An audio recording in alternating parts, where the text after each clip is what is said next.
मैं आपको बता दूं, मुझे वरदान मिला हुआ, जो मेरी बात पर ढंग से ताली नहीं बजाता वो अगले जन्म में घर घर जाकर ताली बजाता है।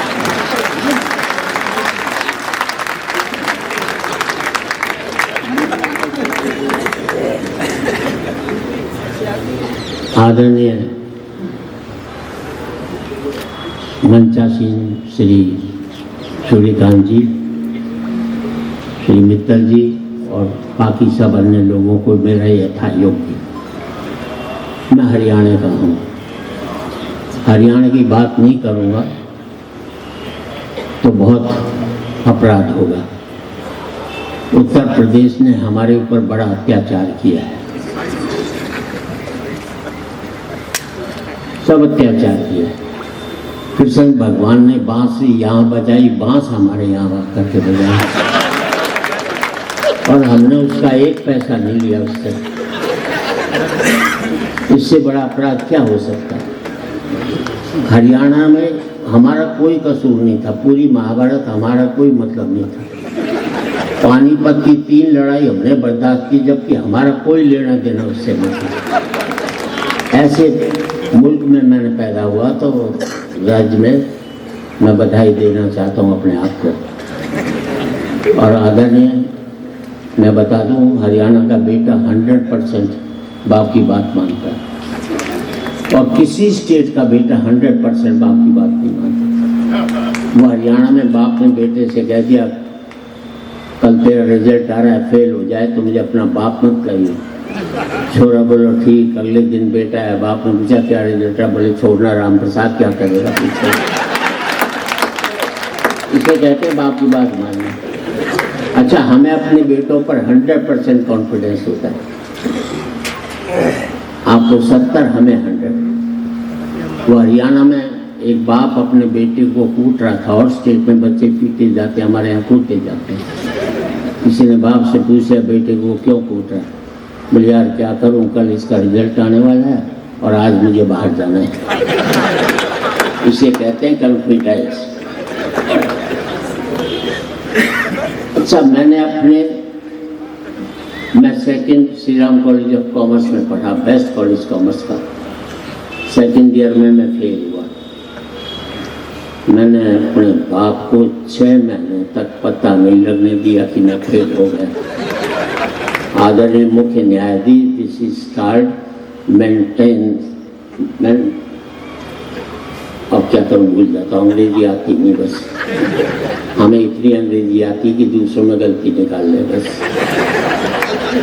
अच्छा, मैंने अपने बेटे को कह दिया था तू 50% से ज़्यादा नंबर मत लियो, क्योंकि मेरे 50 बनाए थे। ज़्यादा लिया था जिंदगी भर चिढ़ाता रहता। 45% लिया, 95 लिया था, अमेरिका भाग लेता। 45% लिया, मुझे दिल्ली छोड़ करके गाजियाबाद ले गया। 17 दिन मेरे साथ कर गया। तो आपकी तालियां इस बात पर चाहूँगा। मेरा सुख ये नहीं है कि मेरा बेटा अमेरिका में 5 लाख रुपया महीना कमा रहा है। मेरा सुख ये है कि मेरा बेटा 50,000 रुपया महीना कमा रहा है, लेकिन शाम का खाना मेरे साथ बैठ कर देता है। ऐसा एक सुख था, हमने इसको एकमात्र सुख बनाकर अपनी ज़िंदगी में कितने काटे बोए हमें मालूम नहीं होगा। शायद आपको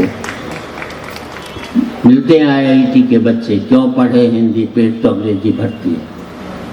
बात अच्छी लगे तो आपका समर्थन चाहूँगा। क्यों पढ़े हिंदी, पेट तो अंग्रेजी भरती, वाजिब बात है उनकी। मेरे बेटे इसलिए हिंदी पढ़ ले रहे। मैं मानता हूँ अंग्रेजी तुम्हें कार देती है, पर हमारी भारतीय भाषाएं तुम्हें संस्कार देती हैं। बेटा अगर राम को नहीं जान पाएगा तो एक दिन अपने बाप को भी नहीं जान पाएगा। हमारी भाषाएं संस्कार देती हैं, हम इसलिए उनका नमन करते हैं। क्या 3 मिनट ही थे ना मेरे, क्योंकि मैं तो देख रहा हूँ ना कितने का चेक है, कितने का पड़ गया ना। कहीं ऐसा नहीं चेक से ज़्यादा पड़ जाओगी यार, या तो घाटे में चले गए तो ऐसी बात नहीं।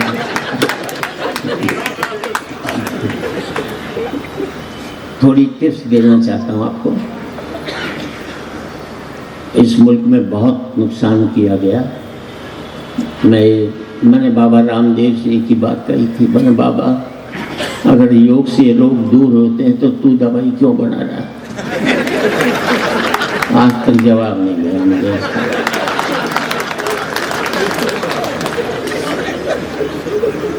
तो अभी क्या है, दिल्ली में पॉल्यूशन की है समस्या, कोई दिक्कत नहीं, सारे मीटर हटा दो, पॉल्यूशन खत्म हो जाएगा। मीटर ही तो समस्या है, वही तो जांचता है कि हम पॉल्यूटेड है। दिल्ली में बाढ़ आ गई, मुख्यमंत्री के पास बैठा था, बोले बाढ़ आ गई, यमुना खतरे के निशान से ऊपर हो गई। कुछ मत करो, खतरे के निशान को 1 फुट ऊपर कर दो, नीचे आ जाएगी, और क्या फर्क पड़ता है? छोटी छोटी बातों पर करोड़ों रुपया। मुझे सम्मान मिला है, मैं बस आपसे इतना ही कहना चाहता हूँ। इस सम्मान के बाद मैं यही वादा करता हूँ, मेरी लेखनी गंदगी पर लिखेगी, पर मेरी लेखनी से कभी गंदगी नहीं निकलेगी।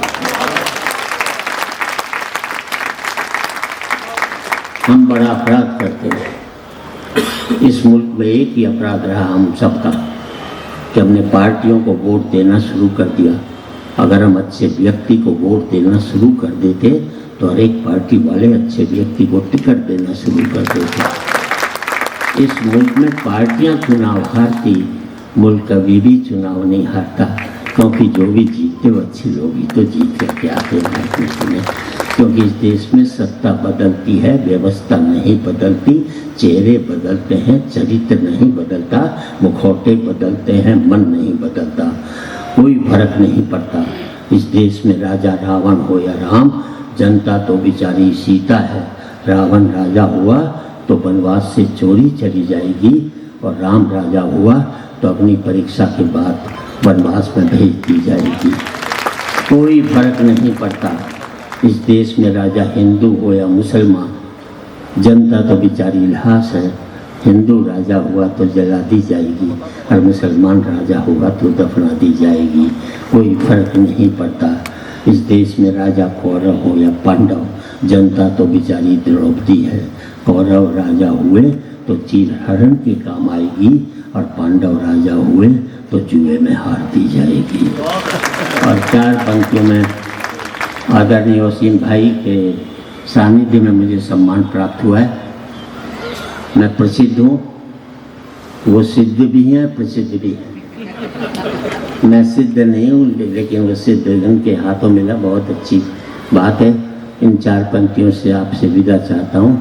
राजनीति कुछ भी कहे, लेकिन हम क्या सोचें कि आज एक बार कहें, आखिरी बार कहें, क्या पता तुम न रहो, क्या पता हम न रहें। आज एक बार कहें, आखिरी बार कहें, क्या पता तुम न रहो, क्या पता हम न रहें। मंदिरों मस्जिद की या किसी इमारत की, माटी तो लगी उसमें भाई मेरे भारत की। मंदिरों मस्जिद की या किसी इमारत की, माटी तो लगी उसमें भाई मेरे भारत की। लहू था हिंदू का, अल्लाह शर्मिंदा रहा, मरा मुसलमान तो राम कब जिंदा रहा। बिखरे बिखरे हैं सभी, आओ मिलजुल कर रहे हैं, क्या पता तुम न रहो, क्या पता। बहुत बहुत धन्यवाद।